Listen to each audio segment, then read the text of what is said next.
It's hard to explain the fascination of steam and speed. Why do hundreds of people pay good money to get onto a steam express, which they know, by law, can't go any faster than 60 miles an hour? Is it something to do with the fact that a steam engine at 60 seems to be going as fast as anything else at 100?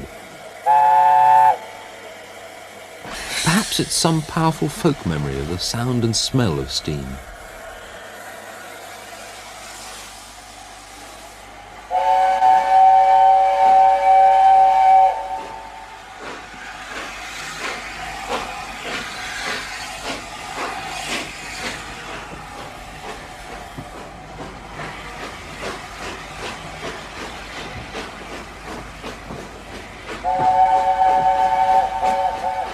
Any one of the hundreds of experts travelling this train could probably tell you, just by listening with their eyes closed, how the engine and driver are doing, and even why the wheels are slipping.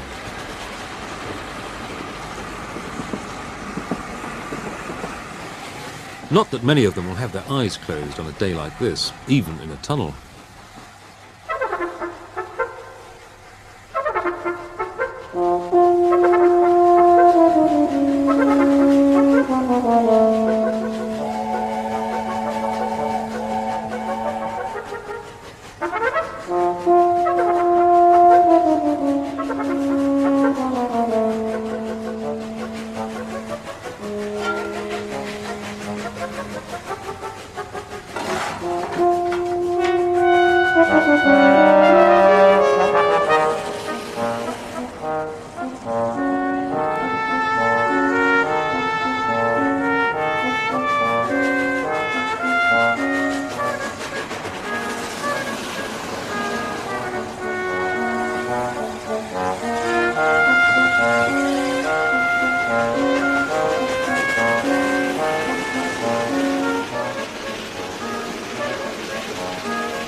This A4 Pacific, Sir Nigel Gresley, is the ultimate in steam glamour. Its sister engine, Mallard, took the world speed record for steam in 1938 and never lost it. But there's a lot more to speed than just breaking records. It's also big business, a case of getting a coachload of paying passengers from A to B faster than your rival company, as any engine designer would tell you. Yet even so, fast engines have always had an air of elegance and glamour.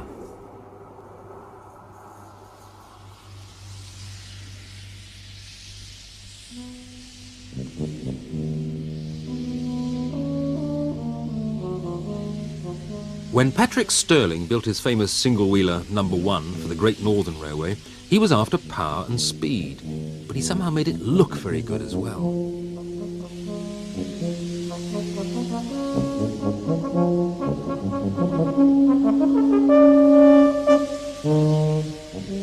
This was one of the crack express engines of the 1870s. If you'd lived between London and York 100 years ago, this is the intercity special you'd have seen steaming past at anything up to 80 miles an hour.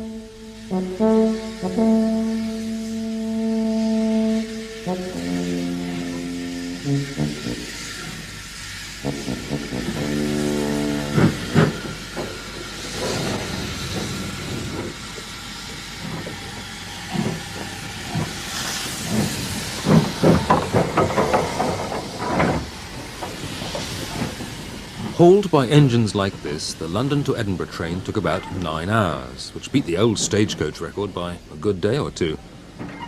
And yet, in a funny sort of way, they still treated the engines like horses.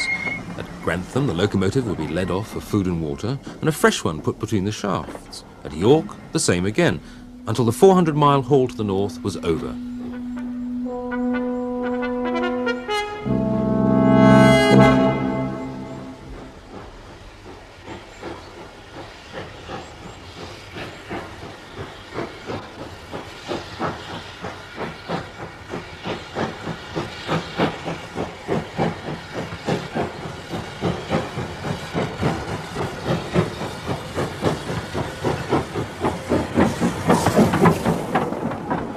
Today, number one's on a rare day out from the York Museum, but it still spins along like a well-oiled sewing machine, only slightly dwarfed by its complement of modern coaches. All these engines had their own regular firemen and drivers. Today, the tender loving care comes from driver John Bellwood of the Railway Museum. So this is Stirling's great wheel, the single wheel. That's it. How big is it? It's 8 feet diameter. Why did it have to be so big though? Well, these were an express passenger engine, and the idea was to cover as much ground as you could at as high speed as possible. And obviously, the larger the wheel, the greater the distance you covered for each revolution. And I suppose the major disadvantage with a single wheeler was the lack of adhesion. Because it was all on this one. This was the only pair of wheels that were being driven that gripped the rails, whereas if you had a 4 or 6 couple locomotives, you spread out that adhesion over 4 or 6. So more skidding. More tendency to skid, tendency slip. I like the way you always say more tendency to skid.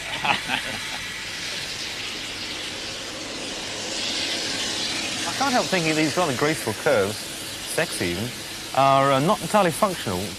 Yes, they aren't really functional. It was thought to be an elegant way of connecting the circular shape of the small box with the circular shape of the cylinder. It gave you a nice sweeping appearance. Nice way of coupling 2 curves together. I'm going to drag you back to this wheel again, actually. I'm fascinated by it. Because this is the thing, to me, which makes it look, I've got to say, old-fashioned. I mean, although it's lovely to look at, it looks to me as if it's sort of the end of an era rather than the beginning of the 20th century. Well, it is, yes. I mean, I suppose the Rocket was a single-wheeler, and although there was a sort of Indian summer of single-wheelers on 1 or 2 railways with the introduction of steam sanding about 1895, really the single-wheeler was outdated by 1890. The design really had finished then because the problem of adhesion and the need for heavier trains.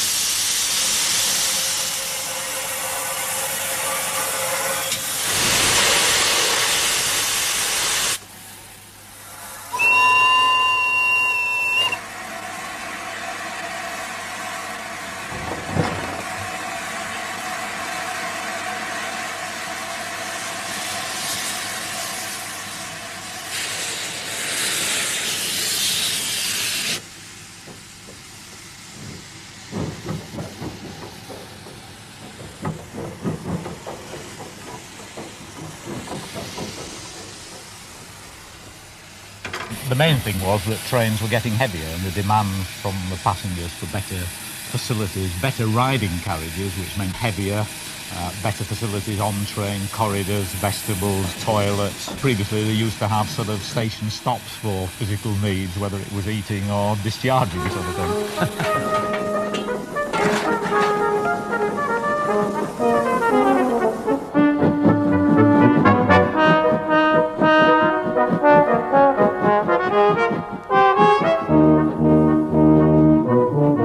From time to time, the railway companies indulged in bouts of racing to the north. In 1895, Patrick Stirling himself sent out a message to his staff. The London and North Western Railway Company have expressed their intention to reach Aberdeen before us. This, of course, we cannot permit.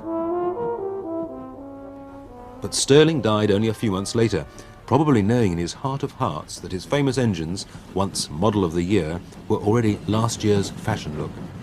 The problem was that the large diameter wheel really inhibited the development of the boiler. You could have got a longer boiler, but a too long a boiler doesn't steam very well, because by the time the heat is all generated at the back end of the boiler, the heat goes through the tubes towards the front, and if the boiler's too long, there's no heat in the gases from the firebox at the front end, and all you're doing is carrying cold water around. There's more to this design business than I'd realised. It's all a matter of compromise, as most designs are.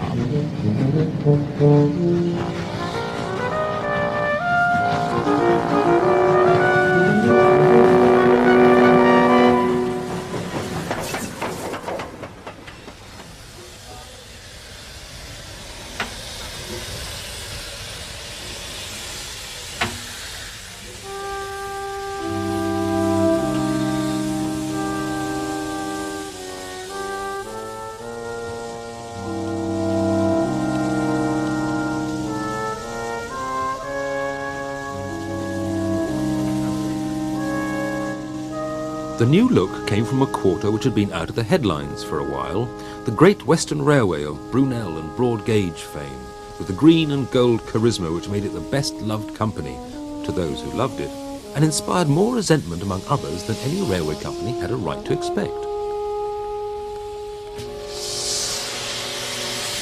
In the early 1900s, the company set a standard in speed for years to come. Their new locomotive designer, George Churchward, in his first year in office, built an engine which was the first ever to do 100 miles an hour, even though news of the world record was kept secret for 15 years.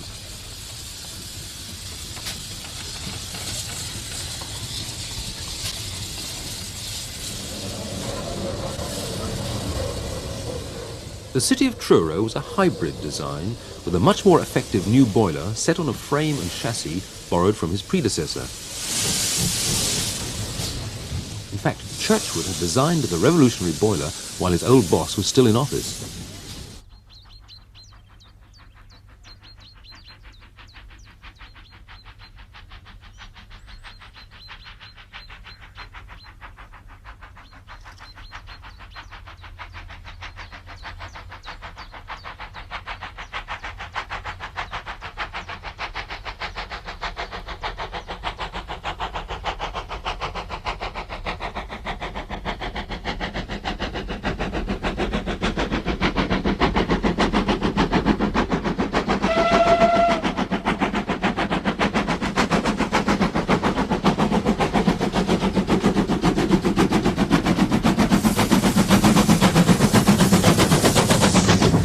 There's still a little doubt over whether the city of Truro did or did not reach the ton. Enough doubt, at any rate, to enable you to pull a GWR man's leg. I tried it on Keith Beck. Keith, I've been looking at the city of Truro and I find it hard to believe that that engine could have done much over 96 miles an hour, let alone 100. Well, I suppose it is a bit difficult to comprehend because it's very small compared with more recent steam locomotives. There is a dispute as to whether it did 102 point something or whether it was only 100, but I think there is agreement that it was the first thing on wheels to reach 100 miles an hour, despite the size of it. Nobody was really saying we're going to be the first people on wheels to go 100 miles an hour.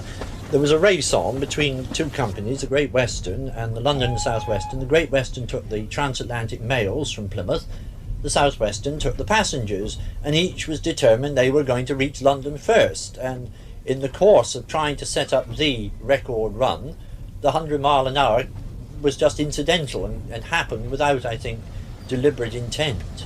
It was business, and this was an additional publicity that happened to come in.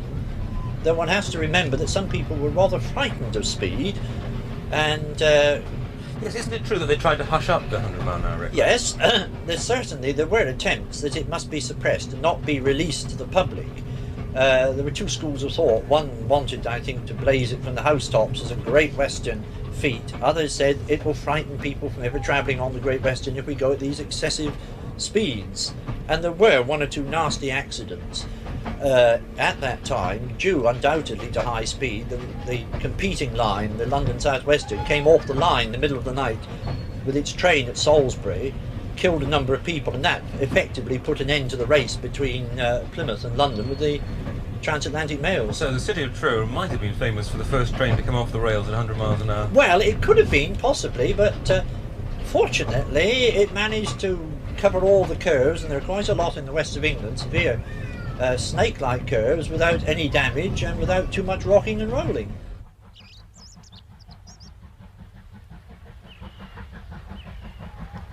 Was there anything special about this compared to other engines at the time?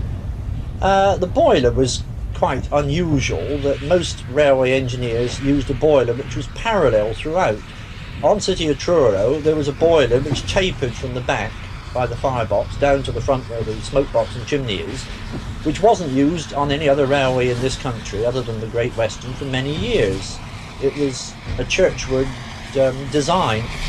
The Americans had used it for many years, and Churchward seems to have been the first engineer in this country who actually read about what happened on the other side of the Atlantic, took note of it and said, that's a good idea, we'll try it. And he adopted it and used it on all his engines, and City of Truro was one of the earliest engines that had it.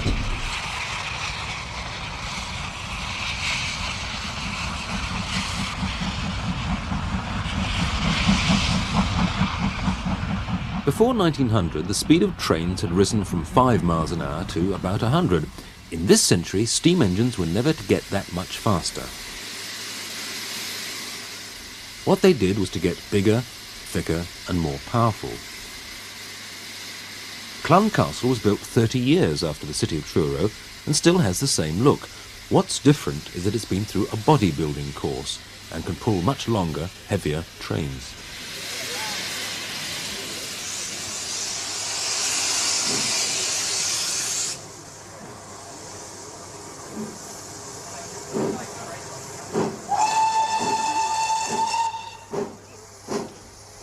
This is Clun Castle pulling out of, suitably enough, the city of Truro. But it was from Cheltenham that for a long while the Great Western had the world's fastest scheduled service, Cheltenham Flyer. Over the home stretch from Swindon to Paddington, the start-to-stop average was 71 miles an hour. According to the book, on a good day the train would touch about 90. Quite why so many people wanted to fly out of Cheltenham as fast as that was never really properly explained. But the publicity was well worth it to the GWR, and they flew a camera up especially to record it.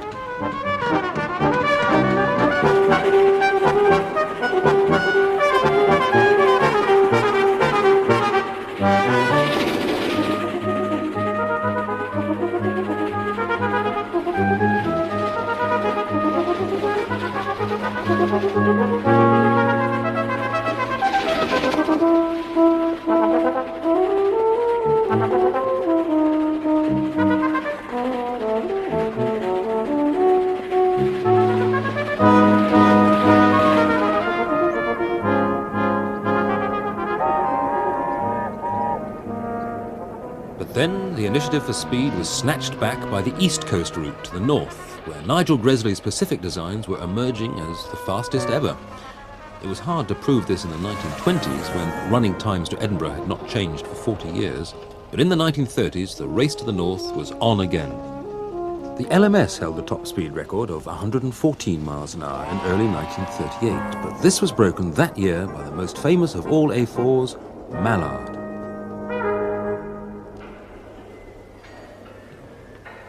Now stripped down, ready for the operating theatre, Mallard is being restored at the National Railway Museum in York. Strange to think, really, that the world steam record is now the daily maximum of every Intercity 125. When the streamlining is stripped away, the A4 begins to look a bit more like an ordinary engine, more Clark Kent than Superman. In fact, GWR supporters will sometimes whisper in your ear that the A4s may have been fast, but they didn't have the stamina to finish the course.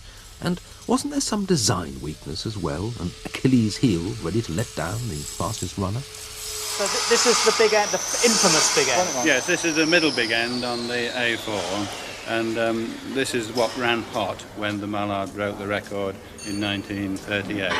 But after that, much work. Top shed man Peter Townend looked after the A4s after the Second World War and will defend them against any suggestion of misbehaviour, though he does admit there was always room for improvement. So this web made it much stronger, more rigid, and then we put a new piece of steel glut in there instead of a brass glut, and then the bearing was made a continuous white metal shell bearing instead of the deep white metal pocket. The lubrication method was changed and the trim intake now, and a restrictor put in there. The oil comes through here, and if that felt pad is worn, all the oil flows through and your bearing will run hot. So the most critical thing on the locomotive really is to make sure that pad is not worn. Otherwise you lose the oil and this bearing can run hot and melt the metal and you fail the locomotive.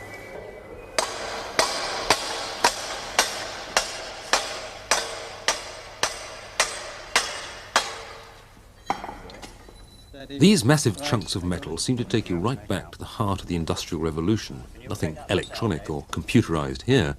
Actually, Gresley was one of the few loco designers who spared a thought for the maintenance men, and very few jobs on his designs involved crawling under the engine. The A4 even incorporated a safety device which, believe it or not, depended on the efficiency of the driver's nose.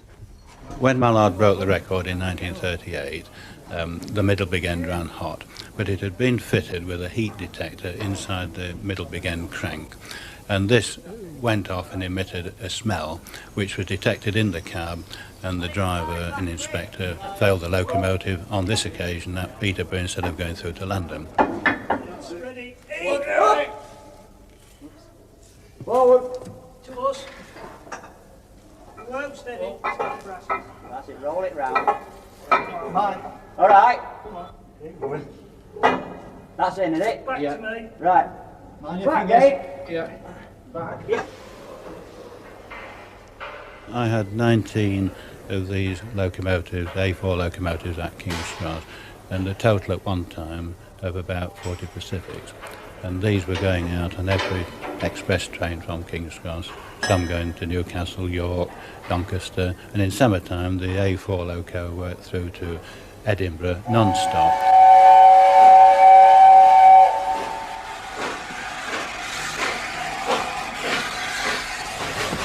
The elegance of these graceful beasts looks effortless, but the streamlining conceals the effort. Breaking speed records going downhill is all very well, but getting a steam engine to travel fast uphill and thus maintain a good average speed was always a tough problem. Breaking 60 uphill was thought to be hard enough, but Gresley regularly got the A4s up to near 80. Nor did the extra speed lie just in the streamlining. Designers found it in what seemed to us to be minute adjustments in the boilers and valves, even in the chimney.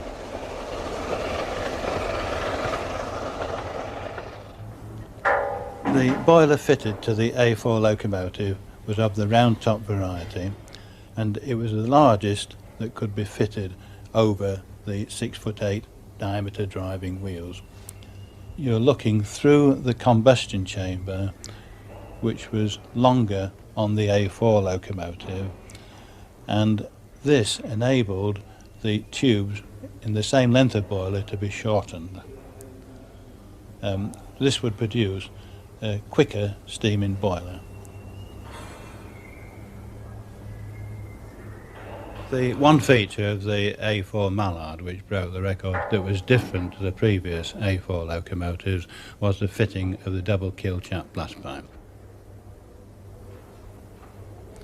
The double kill chap blast pipe would improve the power of the locomotive by reducing the back pressure from the cylinders, and this was done by increasing the size of the blast pipe tops, and that in turn increased the power available at the drawbar by about 400 to 500 horsepower.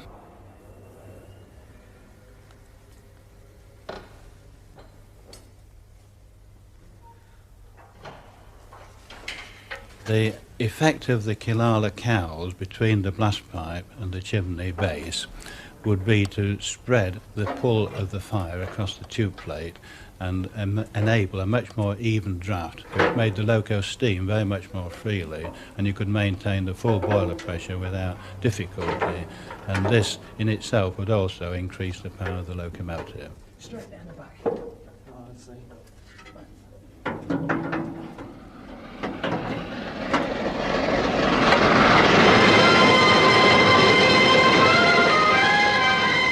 A kill-trap double blast pipe arrangement may seem a bit technical to you and me, well, to me anyway, but it did the trick. 10 miles an hour faster than locomotives without it, and more to the point, cheaper on fuel and easier to fire.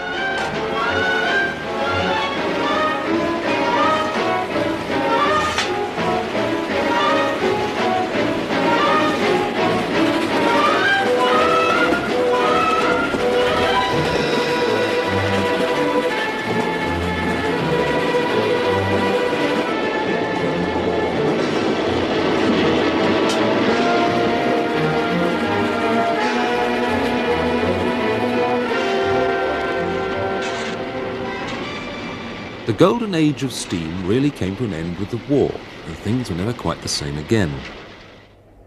Some people would say that the age of steam should have ended earlier. After all, other parts of Europe had already made the commitment to diesel and electric power in the 1930s.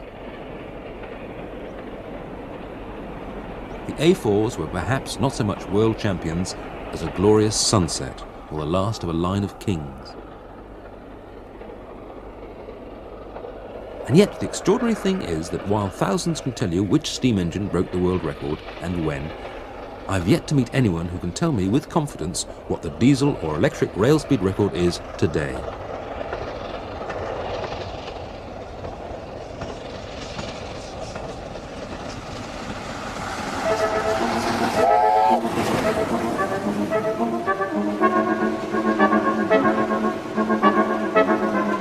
The image of Mallard and the A-Falls lives on.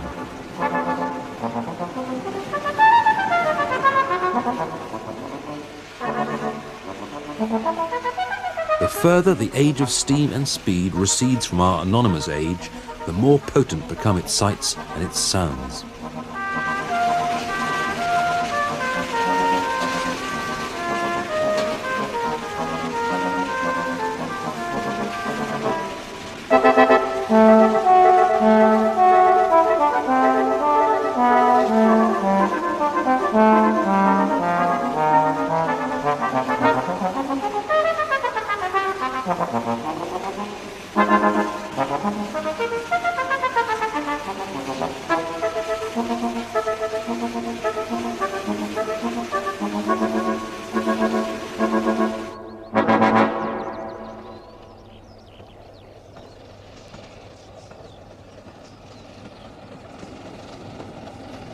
Yeah.